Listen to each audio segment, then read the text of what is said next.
এই মুহূর্তে সবচেয়ে বিরাট বড় খবর, যে রাজ্যে যার শক্তি বেশি সেই রাজ্যে আসন রফা নিয়ে সেই দলেই শেষ কথা বলবে চাইছেন মমতা বন্দ্যোপাধ্যায়।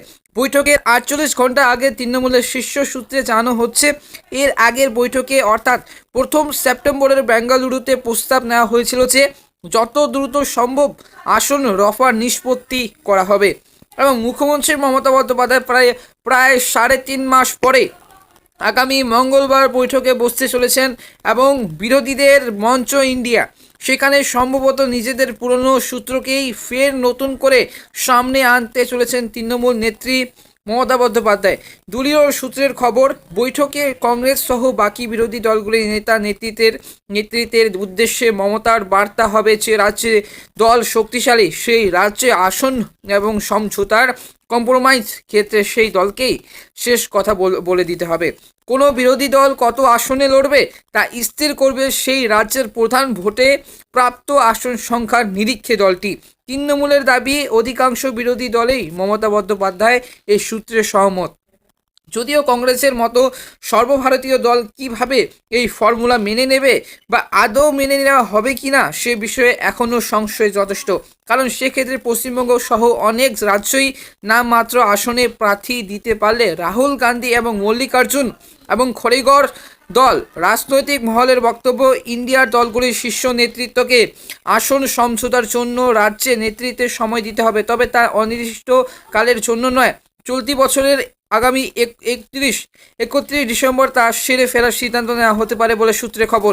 পাশাপাশি ওই বৈঠকে ইন্ডিয়ার একটি সচিবালয় তৈরি এবং ওই বিরোধী মঞ্চের মুখপাত্রদের নিয়ে একটি প্যানেল তৈরির বিষয়েও কিন্তু কথা হবে বলে জানা গিয়েছে।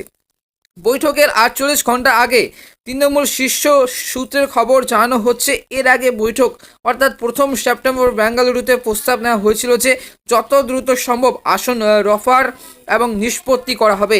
তৃণমূলের সর্বভারতীয় সাধারণ সম্পাদক অভিষেক বন্দ্যোপাধ্যায় তখনই কংগ্রেস নেতৃত্বকে স্পষ্ট বলেছিলেন যত দ্রুত সম্ভব কথাটিকে বদলে দিয়ে এবং একটি তারিখ নির্দিষ্ট করা হোক।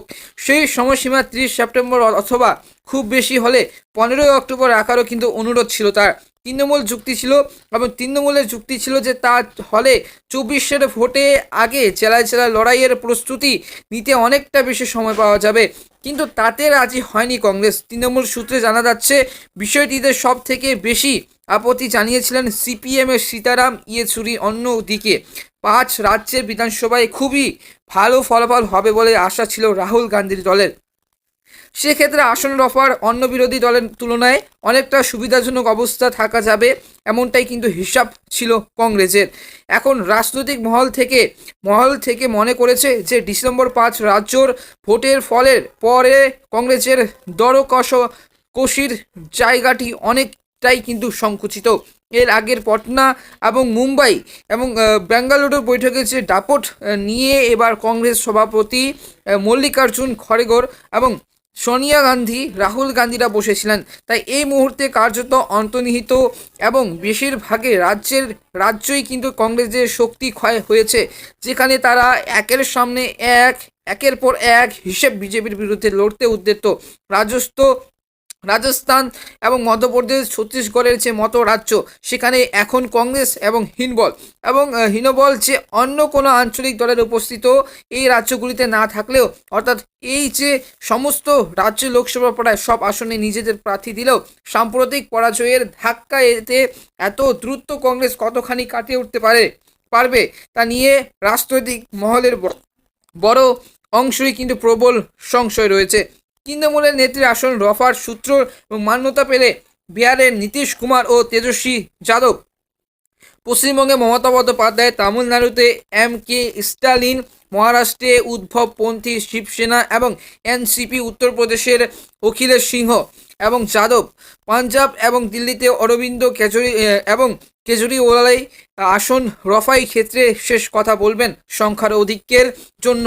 ফলে সেক্ষেত্রে কংগ্রেসের যদি আঞ্চলিক দলের চাপে কর্ণাটক, তেলেঙ্গানার মতো রাজ্যগুলির বাইরে সর্বত্র তাদের প্রার্থী ছাড়িয়ে দিতে না পারে, তাহলে দীর্ঘমেয়াদীভাবে কিন্তু দলের অস্তিত্বের সংকট নিশ্চিত। এমতাবস্থায় কংগ্রেস মঙ্গলবার বৈঠকে কতটা সমঝোতা এবং যেতে রাজি থাকে এখন সেটি দেখার। সূত্রের খবর, উত্তরপ্রদেশ যেমন মোট ৮০টি লোকসভা আসনের মধ্যে ৮ থেকে 10টির আর বেশি আসন কংগ্রেসকে ছাড়তে রাজি নন এসপি নেতা অখিলেশ। অথচ কংগ্রেস চাইছে 22টি আসন এবং গবলয়ে যে সম্প্রতি বিধ্বস্ত রাহুল গান্ধীর দল এসিপি এসপি এবং অন্যান্য শরিক দলগুলির কিন্তু সাহায্য ইন্ডিয়া মারফত উত্তর ভারতের সবচেয়ে গুরুত্বপূর্ণ রাজ্য। আসন সংখ্যার হিসাবে আসনে যে মুখ দেখতে মরিয়া, তবে তাতে আদৌ রাজি নয় এসপি।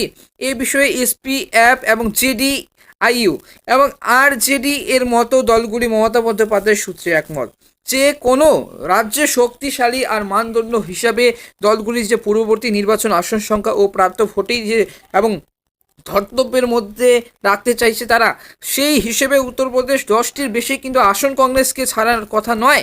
এসপির এবং পশ্চিমবঙ্গের 2টির বেশি আসন কংগ্রেসকে ছাড়ার কথা নয় তৃণমূলের।